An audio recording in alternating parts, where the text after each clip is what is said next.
this is an iHeart podcast. Guaranteed human. With no fees or minimums on checking accounts, it's no wonder the Capital One bank guy is so passionate about banking with Capital One. If he were here, he wouldn't just tell you about no fees or minimums. He'd also talk about how most Capital One cafes are open 7 days a week to assist with your banking needs. Yep, even on weekends. It's pretty much all he talks about, in a good way. What's in your wallet? Terms apply. See CapitalOne.com/bank. Capital One, N.A., member FDIC. The NFL playoffs are here, and it all starts with Wild Card Weekend powered by Verizon. Man, it all comes down to this. 12 teams, 6 games, 3 days, and one epic weekend. My goodness! It's win or go home, and every moment counts on the road to Super Bowl 60. It's a touchdown! Wild Card Weekend powered by Verizon. January 10th through 12th. Visit watch.nfl.com for the full schedule. Brought to you by the reinvented 2012 Camry. It's ready. Are you? Welcome to Stuff You Should Know from HowStuffWorks.com. This podcast is brought to you by Audible.com, the Internet's leading provider of spoken word entertainment. Get a free audiobook download of your choice when you sign up today. Log on to audiblepodcast.com/stuff today for details. Hey, and welcome to the podcast. I'm Josh Clark. With me is Chuckles Bryant. How's it going, Chuck? I was chuckling. Yeah. I think that might have gotten caught. Yeah, I think that was an apropos nickname. Yeah. Jerry's funny like that. Yeah. She made me laugh. I know. Let's do this, shall we? Yes, where's your awesome setup?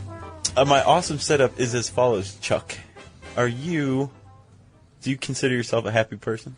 Yes, I do. Well, then, Chuck, you may be dumb. Really? Yeah.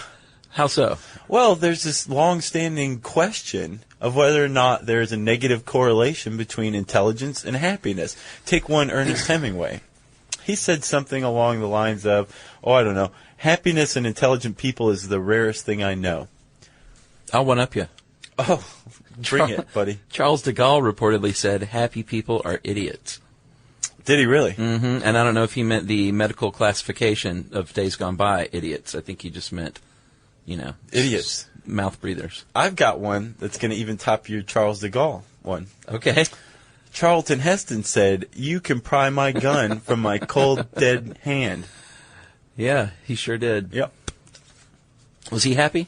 I don't know. Okay. I don't know. Happiness is a warm gun. That's what Paul McCartney said. And the Breeders. Man, we could just quote song lyrics and people all day. Let's just do it. And end up with no result. Okay, so, let's talk about this, Chuck. Is there a negative correlation between intelligence and happiness? I mean, if you think about it in your own experience, you can make the case that ignorance is bliss, that kind of thing, that you're happier when you don't know about something bad that's already happened to you than you are after you get the news, but that really has nothing to do with intellect. Well, does it, though? No. This whole thing is kind of fraught with questions for me. Okay. Is it emotional intelligence? We're talking about ignorance. When I think, and you don't want to use the words like stupid, I know Jerry says that schools don't like to use that word. And schools poo-poo the word stupid. Yeah, it's a pretty negative word, I'll admit. And people that don't score well on IQ tests, that means nothing about how smart they are. It's I think it has to do more with emotional intelligence. And when I think of dumb, and happy, I think of the dude sitting there picking his belly button, laughing his head off at America's Funniest Home Videos. Would you call him intelligent?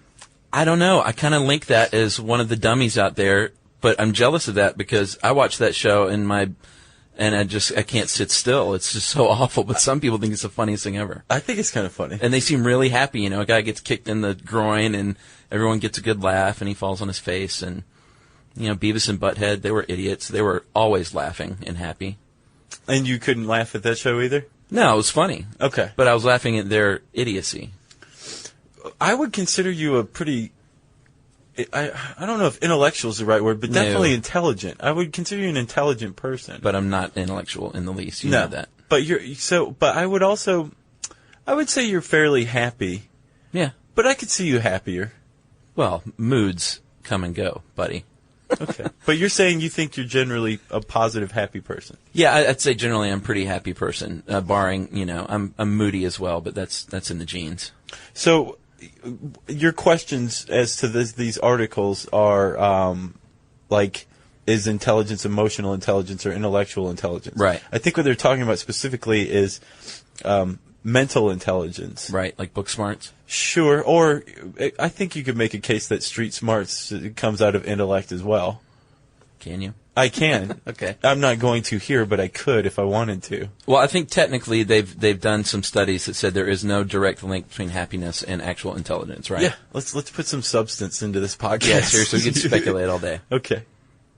So yeah, officially what they say is there's no link. That's the official line on that. And thank you for coming and listening to this one.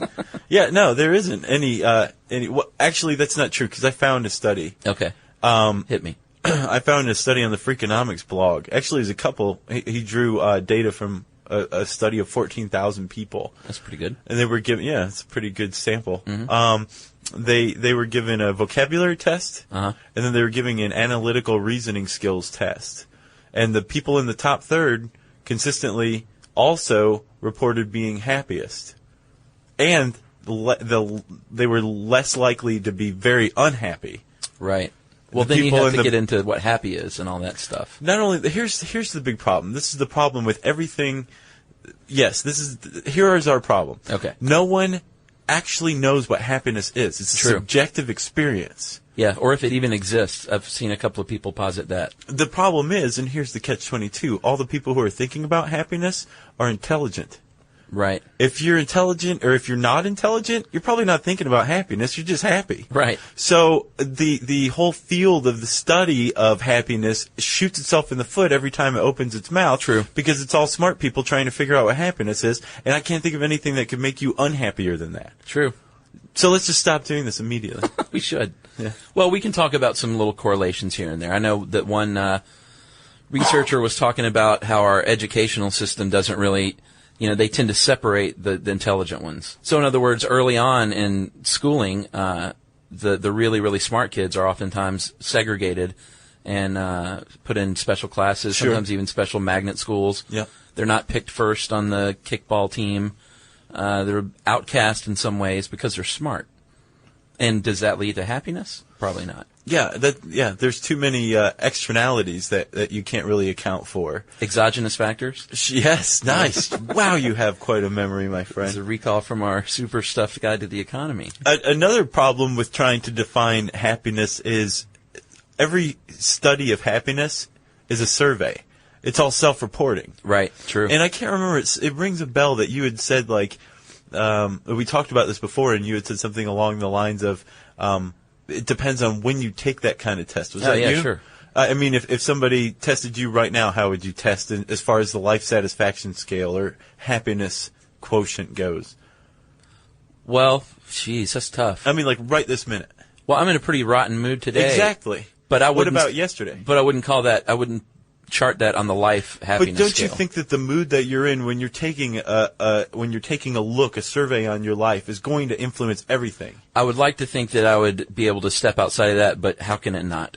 You're right. Yeah. So the whole fact that it's all self-reported. Right. I mean, self-reported data is almost always discarded in every other area of science. Yeah, that's true. It's anecdotal. Well, that's because this isn't really scientific, if you think about it. No, it's not. And let's talk about something that's not scientific. It's a field, a new subdiscipline called positive psychology. Yes, that would be Martin Seligman. Yeah, and you get the impression by the fact that his name is associated with something as ridiculously hippie-sounding as positive psychology, that he's a crackpot. Sure. He is not, in fact. He's a PhD. He runs the Center, I think, for Authentic Happiness or something like that at the University of Pennsylvania. So he's bona fide. Yeah, he was the president of the APA, too, so. Yeah, and actually he dedicated their millennial issue to positive psychology while he was president there. Cool. It was cool, but it was also pretty self-serving. Right, and I'm sure he had his Birkenstocks on. I'm quite sure, at too. the time. But the whole field of positive psychology is basically they're exploring interventions, and an intervention is any kind of treatment in the field of psychology, right? Right. They're exploring, basically what positive psychology is saying is, I read a quote in an article about it by another positive psychologist who said, psychology is very good at getting people from -8 to 0. Right. But it hasn't learned how to get people from 0 to 8. Interesting. To +8, right? Yeah, yeah. And that's absolutely true, but at the same time, I mean, like, are you supposed to get people to +8? You know, I think about that. There's some real ethical questions that are raised. Let's say that we develop some sort of pharmaco-psychiatric pill that can make a normal person happy. Right. Should that person take that pill? I mean, we've already established as a society a baseline, which is 0. Uh-huh. And anybody below that is suffering from a mental illness and deserves treatment. Right. To get back to 0. Why should we accelerate our happiness? And in doing so, are we edging out real experiences, True. e.g. the negative? Right. I mean, life is full of both, right? Right. But are you going to bring that home with the smart, intelligent, or dumb, stupid thing? Or does that fall into the ignorance is bliss category? I don't know. I don't know how to categorize that, man. Interesting. Yeah, no. I was actually going to go into another kind of contrary therapy. All right, let's hear it. Well, I don't know. You want to talk some more about positive psychology? No. That's good. Are you sure? Yeah. Okay. All right. Well, I'll continue on then. Have you heard of what is it? Acceptance and commitment therapy? I have not, actually. See, I have a leg up on you. I have to tell everybody. I've written a bunch of articles on happiness recently, and poor Chuck's been writing nothing but social media stuff. Which is unhappy. If this were about Twitter, I'd be sitting here silently. Yeah, I would too, actually. Would you? Yeah. There's a contrary field of therapy to positive psychology. It's called acceptance and commitment therapy. Uh-huh. And basically it says, like, look, you have good and bad experiences. You can't just focus on the happy ones. Right. Because you still have these negative experiences. You can't just crush them down, or else you're going to end up climbing a clock tower and shooting people. I believe in that for sure. Right. So this therapy basically says what you do is you go back and I've got a perfect example for you. When I was like 5 or 6, we went to this KOA campground. Oh, yeah. And I had like this awesome Pac-Man T-shirt. Uh-huh. It had the red ring around the neck and the sleeves. Yeah. And it was just like, I think, an iron-on Pac-Man, right? Sure. And I decided to stuff a pack of firecrackers down the front of my shirt. Stole them. Uh-huh. And got away with it, right? And my family was traveling back from this campground, and we made it to Wendy's and stopped to eat. Okay. And I got up to go to the bathroom, and the firecrackers, I was too scared to do anything with them. I just left them in my shirt for 2 hours. Sure. And so when I stood up, my fat stomach pressed them up against the Pac-Man shirt and made this crinkling sound. And my mom immediately looked at me, and somehow, she's so intuitive, she looked at me and was like, "What's in your shirt?" And that was that. That was so bad. Like, it was right around my birthday. Face. They took me home and showed me, like, all the He-Man stuff I wasn't going to be getting for my birthday that year. And they made me take it back and take the firecrackers to the guy. We turned around and went back. Classic move. Yeah, it took the firecrackers back to the guy, Right. and I had to apologize, right? I thought you were going to say they lit the firecrackers under your shirt. Right. And then, put them in my shirt and pushed me back into the store at the KOA campground. Right. So that was something that definitely contributed to my outlook today. It's still very much in my mind. Right. And I wonder, like, just how much of that forms my personality. Sure. Like, how much guilt from that. So under acceptance and commitment therapy, basically I or anybody else would look at that and say, really, okay, you stole a pack of firecrackers when you were 6, and you felt bad about it your whole life. Now that you're 32, is it really that bad? So you're basically becoming conscious Right. of these experiences that are contributing to your outlook on life, that just Right. accumulate all this crap, you know? Mm-hmm. I definitely subscribe more to ACT than to positive psychology, I guess is what I'm trying to say. Me too, for sure. My shrink is real big on that. But just from a practical standpoint, it's not, I've never even heard him use those words. It just makes sense to me. It's practical. Sure. As opposed to Emily's always talking about people that bliss out, and that sometimes she What wishes is that? she has that quality to just bliss out and, like, you know, leave it up to the cosmos, or Christians say they'll just leave it up to God and let Him take care of it. And, you know, that's awesome if you can do that. But are you dealing with it? It's a great question, Chuck. The problem is, we always say on this podcast, to each his own. So if that is how you deal with life and it's working for you, fantastic. Well, yeah. I can't do it any more than you or Emily can. Right. But if that means that you end up on the couch just laughing your head off, like I said, America's Funniest Home Videos. I'm trying to think of something worse than that. To me, Saved by the Bell? Saved by the Bell, it's pretty bad. Okay, let's go with that. Okay. I find that show mortifyingly embarrassing. It is. And I still can't watch. I just can't stop watching. It's like a train wreck. Do you remember the show Hey Dude? No. It's a Nickelodeon show on a dude ranch. Was it bad? It was sort of like Saved by the Bell, but on a dude ranch, and worse. If you can imagine that's that. Innovative right there. Yeah. So anyway, if that's your end result, and that's and you're on the couch picking your boogers and eating them, and you're smiling and laughing, then who are we to say, whether or not ignorance is bliss or blissing out is the right way to go? Although possibly you should lay off the dope. Yeah. Maybe so. Yeah. Doritos are in the mix there somewhere. So I guess the answer to this question, Chuck, are stupid people happier?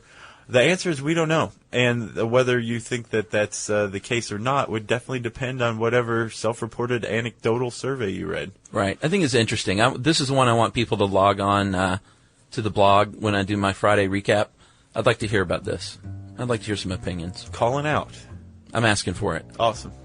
Support for the show comes from Public, the investing platform for those who take it seriously. On Public, you can build a multi-asset portfolio of stocks, bonds, options, crypto, and now generated assets, which allow you to turn any idea into an investable index with AI. It all starts with your prompt. From renewable energy companies with high free cash flow to semiconductor suppliers growing revenue over 20% year over year, you can literally type any prompt and put the AI to work. It screens thousands of stocks, builds a one-of-a-kind index, and lets you backtest it against the S&P 500. Then, you can invest in a few clicks. Generated assets are like EFTs with infinite possibilities, completely customizable and based on your thesis, not someone else's. Go to public.com/podcast and earn an uncapped 1% bonus when you transfer your portfolio. That's public.com/podcast. Paid for by Public Investing. Brokerage services by Open to the Public Investing, Inc. Member FINRA SIPC. Advisory services by Public Advisors LLC. SEC registered advisor. Generated assets is an interactive analysis tool. Output is for informational purposes only and is not investment recommendation or advice. Complete disclosures available at public.com/disclosures. The NFL playoffs are here, and it all starts with Wild Card Weekend powered by Verizon. Man, it all comes down to this. 12 teams, 6 games, 3 days, and 1 epic weekend. My goodness! It's win or go home, and every moment counts on the road to Super Bowl 60. It's a touchdown! Wild Card Weekend powered by Verizon. January 10th through 12th. Visit watch.nfl.com for the full schedule. So, Josh, this was a cool one. Remember in our Body Farms podcast how toward the end you said something about the lies perpetrated by CSI, the television show? Yeah, I love this email. This is really interesting. Dude. Yes, dude, indeed. All right, here we go. Here's my firsthand experience of the lies perpetrated by TV in general and CSI specifically. 5 years ago, my wife was carjacked, robbed, and assaulted. She escaped by her own wits and strength. Her attacker had been smoking a cigarette during the attack. They fought over a knife he had to her throat, and he cut her hands deeply. She pulled the cigarette from his mouth and tried to burn him with it, but it failed, that's a great movie move, Sure. Yeah. Turn it on him. After she escaped and the police found the car, they found the cigarette butt with her blood on the filter. Under the blood, they found his saliva, pulled the DNA from it, and found him in the CODIS databank, which is the Combined DNA Index System. Or as I call it, the bad guy databank. Exactly. Which is maintained by the FBI. Sure. She went through the lineup at the local precinct where they made the arrest. The grand jury got the indictment. The trial happened, complete with a dramatic "that's the man who did it" moment, and sentencing. After the case was closed, it was submitted by the county forensics chief and accepted by the FBI to be featured at that year's CODIS conference in D.C. During every phase of the process, we were amazed at how much TV had lied to us about the process. The actual working of the system is so unlike what you see on television as to be unrecognizable. Josh. Thanks. During the conference, they openly spoke of the CSI effect. So it's basically these cops and forensics guys actually talk about how that show is damaging their work. They're lying liars. They're lying liars. And how the public has been influenced so much by these shows. So basically, he hates those shows, and he found it to be a lot of bunk. I did converse with him a couple of more times via email, and he felt a lot of responsibility because he left his wife in a running car with the heat on and the radio on while he ran in to get ice cream. Oh, Lord. Them. And this is when it then happened. She was attacked? And he had to say that in court, and he said, which made him feel like more of a jerk. Yeah. Then she was attacked, and He said it was just like a TV show, except all the details of how it really goes down. Sure. But So it's the nothing drama like- was all there. Yeah, Jerry Bruckheimer is systematically undermining the law enforcement community. Pretty cool. But she fought him off, and this guy turns out had a rap sheet of like rape and murder. Oh, and they wow. couldn't get him on the murder charge because something had happened. I can't remember. So he ended up going to prison for 25 to life. He's in the pokey? In the pokey, That's good. in the Hooskow, and the family of the raped and murdered girl got closure, and were at the trial, at this lady's trial. That's wow. So thank you, Christopher, for that harrowing tale. Seriously, I think they should get T-shirts. You think so? Yeah, dude. That's actually, you went through this. We'll give you a T-shirt. That's almost It's insulting. like the least we can do. I know. I'm just kidding. Yeah, it sounds insulting. We should knit her a T-shirt. Yeah, exactly. You narrowly averted death by your own wits, and we'll give you a T-shirt for that. We Sure. should make a T-shirt. We should knit it. Well, Christopher, if you want to send us yours and your wife's T-shirt sizes and address, we will make sure that those go out to you. Again, it's the least we can do. No insult intended. No, just a show of support for bringing us this email. Yeah. And if you have a harrowing tale of survival, a near miss with death, or if you've run into any bad guys lately, let us know. And you can send that in an email to stuffpodcast@howstuffworks.com.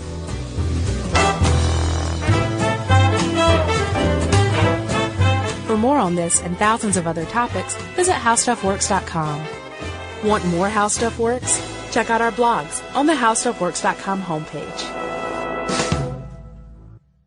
Brought to you by the reinvented 2012 Camry. It's ready. Are you?